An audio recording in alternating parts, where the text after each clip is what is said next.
నమస్తే సార్. నమస్తే. సార్, ఆంధ్రలో రక్తపాతం అని నరేష్ చెప్పడం జరిగింది, ట్వీట్ చేయడం జరిగింది. ఎవరు సృష్టిస్తారు? అటువైపు జనసేననా, లేకపోతే ఇటు జగన్ పార్టీయా, లేకపోతే టీడీపీ? ఏంటి సార్ ఆ వాతావరణం ఎలా? ఇదొక ఆయన ఒక బాంబు పేల్చాడని చెప్పచ్చు. ఎందుకంటే మామూలుగా ఆయన రాజకీయాల గురించి పెద్ద మాట్లాడు. ఒకప్పుడు ఆయన బీజేపీలో పనిచేశాడు, ఆ తర్వాత విరమించుకున్నాడు. పెద్దగా ఆయన యాక్టివ్గా లేడు రాజకీయాల్లో. కానీ సడన్గా ఆయన ఎందుకు ఇటువంటి ఇది పెట్టాడు? ఇప్పటికి కూడా ఆయన సింపతి బీజేపీ వైపే ఉంటుంది. నిజానికి కృష్ణ గారు ఎప్పటి నుంచో కూడా ఆయన కాంగ్రెస్, కానీ వీళ్ళ ఫ్యామిలీలో నరేష్ మాత్రం బీజేపీ వైపు ఉండేవాడు. ఆ తర్వాత ఇంకా ఆయన రకరకాల వివాదాల్లో కూరుకుపోయాడు. ఒకటేమో మా సంఘం, దానికి సంబంధించిన వివాదాలు. రెండోది ఆయన వ్యక్తిగతంగా పవిత్రతో అఫేర్ కావచ్చు. తర్వాత రమ్య లేకపోతే ఆమెతో వివాదాలు, ఇవన్నీ సమస్యపోయినాయి. మేబీ ఆయనకి వివాదాలు లేకపోతే బతకలేడు అనుకుంటే. సో ఒకసారి అలవాటు అయిపోయి కాంట్రవర్సీలు మీడియాలో లేకపోతే చాలామంది, ఇప్పుడు రామగోపాల్ వర్మ కూడా అంతే, మీడియాలో ఆయన కనబడకపోతే సంథింగ్ కోల్పోయినట్టు ఫీల్ అవుతారు. అందుకని వాళ్ళు ఏదో ఒక ట్వీట్ చేస్తారు. అలాగా ఈయన కూడా ఒక ట్వీట్ చేశాడు. ఈ ట్వీట్ ఏంటంటే, there is a high possibility of bloodshed before the transfer of power in AP in my belief అని పెట్టాడు. సో ఇది బిలీఫ్ అని చెప్తున్నాడు. ఫస్ట్ బిలీఫ్ అని చెప్తూ హై పాసిబిలిటీ అన్నాడు.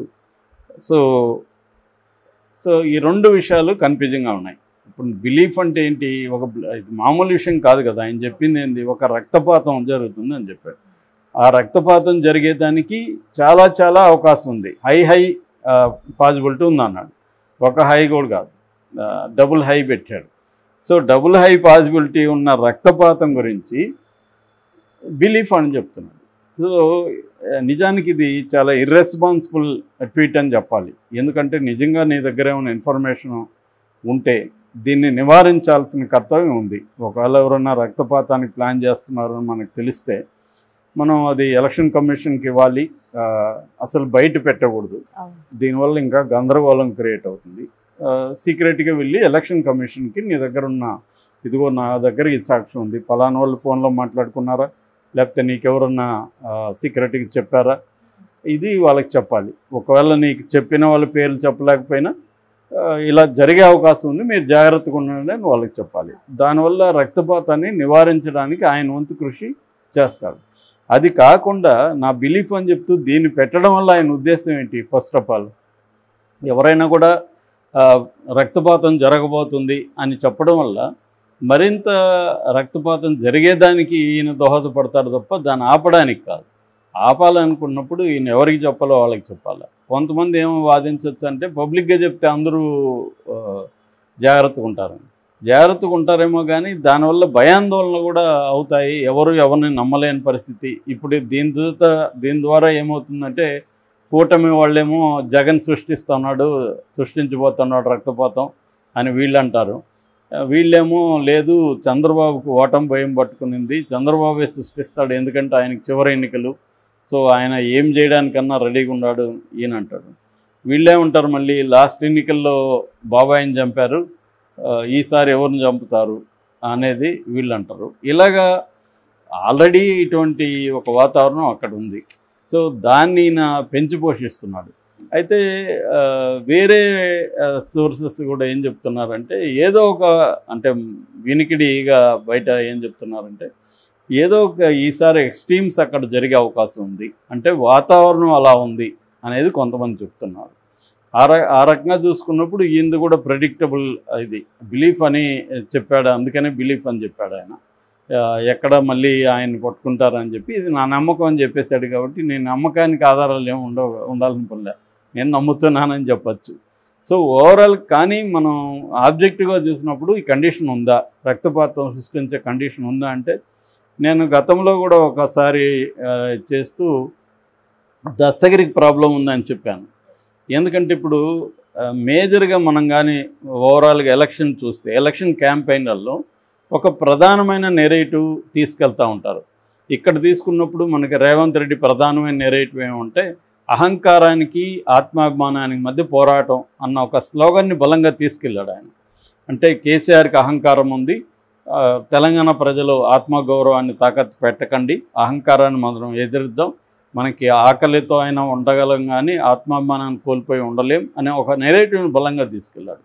సో నేను అధికారంలోకి వస్తే ఈ అహంకారం పూరితంగా ఉండను, మీకు కంప్లీట్గా ఫ్రీడమ్ ఇస్తాను, ఇవన్నీ చెప్పాడు.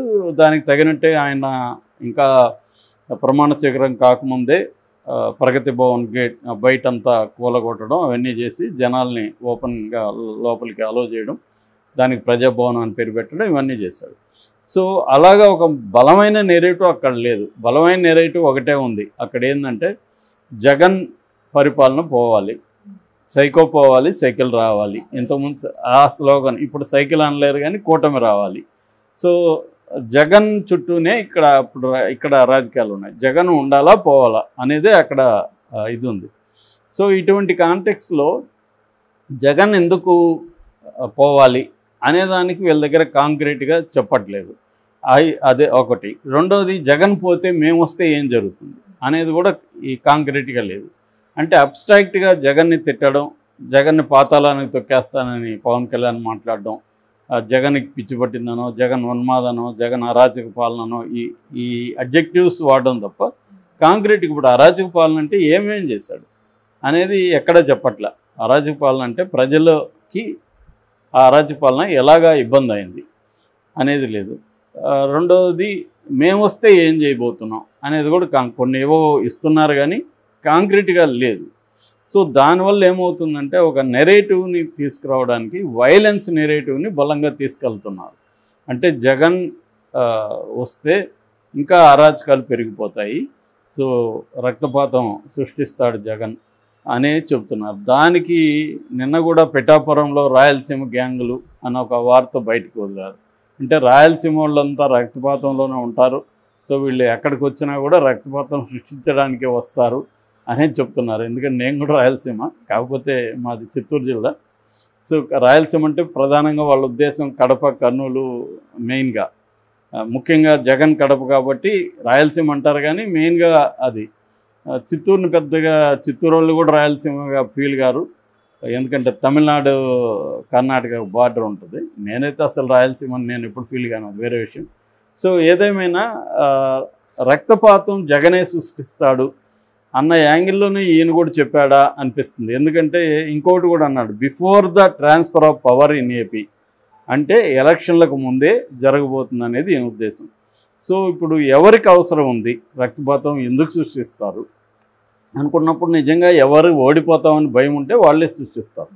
ఎందుకంటే మనం మామూలుగా ఫెయిర్గా ప్రశాంతంగా ఎన్నికలు జరిగితే మనం ఓడిపోతాం అని నమ్మితే ఈ ప్రశాంతంగా జరగకూడదు అని చెప్పి ఏం చేస్తారంటే ఎవరినో ఒక ఇంపార్టెంట్ వాళ్ళని చంపేసి దాన్ని అవతల పక్షం వాళ్ళ మీదకి వేసేసి ఒక శాంతి భద్రతల ఇష్యూని క్రియేట్ చేసే అవకాశాలు ఉన్నాయి. పాజిబిలిటీ అయితే ఉంది, కానీ అది జరుగుతుందా, అలాగే చేస్తే వాళ్ళకి నష్టం కాదా? ఎందుకంటే రేపు పొద్దున ఇవాళ ఉన్న టెక్నాలజీలో ఎవరు చేశారనేది కనిపెట్టడం పెద్ద కష్టం కాదు. సో అలాంటప్పుడు రేపు ప్రూవ్ అయితే అది కష్టం కాదా అనేది. అయితే ఇప్పుడు ఓవరాల్గా ఎలక్షన్ కమిషన్ కానీ సెంట్రల్ గవర్నమెంట్ కానీ ఎవరి వైపు ఉన్నాయి, కూటమి వైపు ఉన్నాయి. సో కూటమి వాళ్ళు చేస్తే ఎస్కేప్ కాగలరు వైలెన్స్ చేస్తే, ఎందుకంటే మొత్తం యంత్రాంగం అక్కడ వాళ్ళ వైపు ఉంది కాబట్టి స్టేట్లో కూడా యంత్రాంగం మన కూటమి దగ్గరికే వెళ్ళిపోతుంది. ఆల్రెడీ కొంతమంది ఎస్పీలని ఇంకొంతమంది అధికారులని ట్రాన్స్ఫర్ చేసేసారు. ట్రాన్స్ఫర్ అంటే ఇంక వాళ్ళకి ఎలక్షన్లకి దూరంగా ఉన్న డ్యూటీల్లో పెట్టేశారు. సో ఇప్పుడు సిఎస్ని డీజీపీని కూడా మార్చే అవకాశాలు ఉన్నాయని తెలుగుదేశం మీడియానే రాస్తూ ఉంది.